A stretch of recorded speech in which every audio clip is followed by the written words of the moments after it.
Pengadilan Negeri Jakarta Selatan akan menggelar sidang perdana pra-peradilan Anita Kolopaking. Anita tidak hadir dalam sidang hari ini.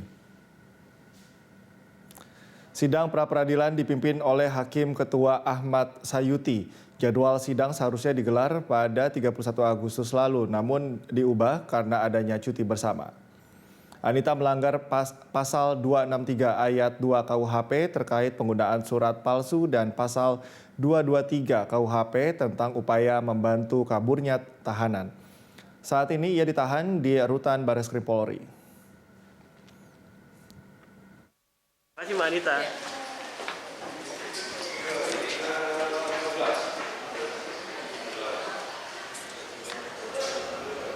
Dan untuk mengetahui informasi selengkapnya kita bergabung dengan Nadia Hutagalung dan juru kamera Rianto Triutomo serta Feriska Immanuel dari Pengadilan Negeri Jakarta Selatan. Nadia, bisa Anda jelaskan bagaimana jalannya sidang perdana pra-peradilan Anita Kolopaking? Dari informasi yang kami dapatkan beliau tidak hadir. Apa yang melatar belakangi ketidakhadiran dari Anita Kolopaking?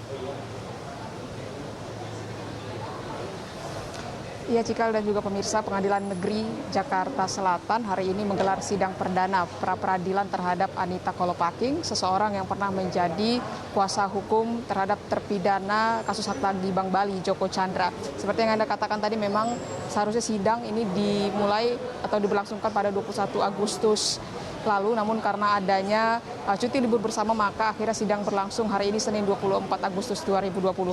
Jika sesuai dengan jadwal, memang sidang harusnya dimulai sekitar pukul 10 pagi tadi di ruang sidang utama Pengadilan Negeri Jakarta Selatan.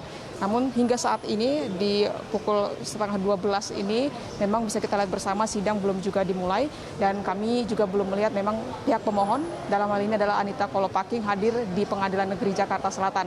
Namun kami memang melihat sejumlah tim kuasa hukum dari Anita Kolopaking sudah hadir di Pengadilan Negeri Jakarta Selatan dan menyatakan bahwasanya dalam hal ini persidangan pra-peradilan memang hanya cukup dihadiri oleh tim kuasa hukum saja. Sementara Anita Kolopaking sendiri sampai saat ini masih berada di Rutan Bareskrim Polri sejak ditetapkan sebagai tersangka. Sementara itu pihak termohon, dalam hal ini adalah Bareskrim Polri, kami juga melihat sudah berada di kawasan Pengadilan Negeri Jakarta Selatan dan sebelumnya menyatakan sudah menyiapkan sejumlah materi untuk menghadapi sidang pra-peradilan yang berlangsung hari ini. Sebelumnya, di mana Anita Kolopaking sendiri ini ditetapkan sebagai tersangka setelah menggelar gelar perkara, maksud kami, yang juga sudah disita sejumlah barang bukti, juga dilakukan pemeriksaan terhadap sekitar 23 orang saksi. Anita sendiri ini ditetapkan sebagai tersangka karena diduga sebagai penghubung Joko Chandra dengan pihak lain, sehingga ditetapkannya Anita Kolopaking sebagai tersangka ini bisa menelusuri lebih lanjut pihak-pihak lain yang berkaitan dengan kasus hak tagih Bank Bali yang mencapai 904 miliar rupiah tersebut. Dan juga Anita Kolopaking ini disangkakan sejumlah pasal KUHP yang diduga membuat surat jalan palsu terhadap Joko Chandra dan juga diduga memiliki upaya untuk membantu tahanan kabur. Sementara kembali ke Anda, Cikal. Kemudian poin-poin apa saja, poin keberatan apa saja yang mungkin sudah disampaikan oleh kuasa hukum dari Anita Kolopaking?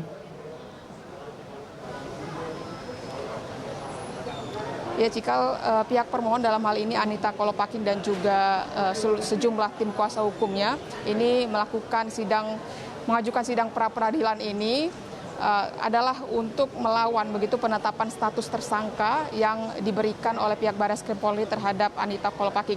Tadi kami sempat mewawancarai salah seorang tim kuasa hukum Anita Kolopaking, yaitu Tommy Sihotang, yang menyatakan bahwasanya pihak kepolisian ini tidak memiliki alasan kuat untuk menetapkan Anita sebagai tersangka ataupun juga melakukan penahanan yang saat ini di Rutan Bareskrim Polri, di mana terkait dengan tuduhan ataupun dikatakan begitu pembuatan surat jalan palsu, ini dikatakan bahwasanya surat jalan yang sudah dikeluarkan ini justru memiliki kop surat dari Bareskrim Polri, sehingga untuk membuktikan apakah surat tersebut asli atau palsu, pihak tim kuasa hukum Anita Kolopaking menyatakan harus dilakukan uji laboratorium forensik kriminal yang juga ini ditetapkan oleh putusan pengadilan yang berkekuatan hukum tetap.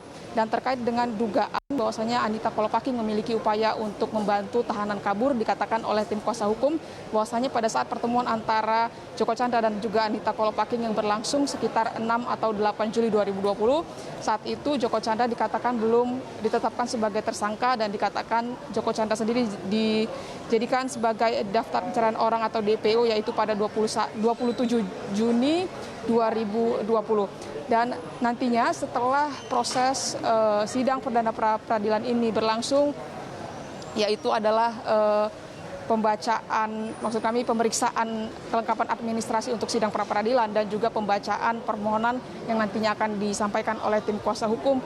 Nantinya akan ada proses hukum juga yang berlangsung selama 7 hari dan kemudian akan kita ketahui bahwasanya apakah permohonan ini akan diterima atau ditolak. Cikal dan juga pemirsa, berikut adalah wawancara kami dengan tim kuasa hukum Anita Kolopaking, Tommy Sihotang.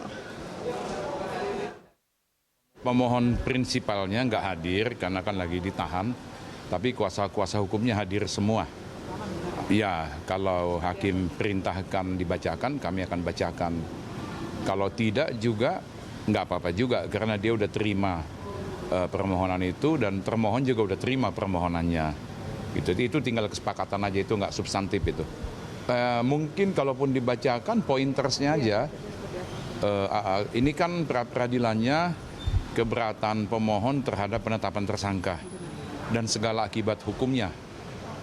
Ya, demikian tadi wawancara kami dengan tim kuasa hukum Anita Kolopaking yaitu Tommy Sihotang. Kembali ke Anda, Cikal. Baik, terima kasih Nadia atas laporan Anda. Selamat bertugas kembali. Pemirsa, itu tadi laporan dari reporter Nadia Hutagalung dan juru kamera Veriska Immanuel dan juga Rianto Triutomo dari Kejaksaan Agung Jakarta Selatan.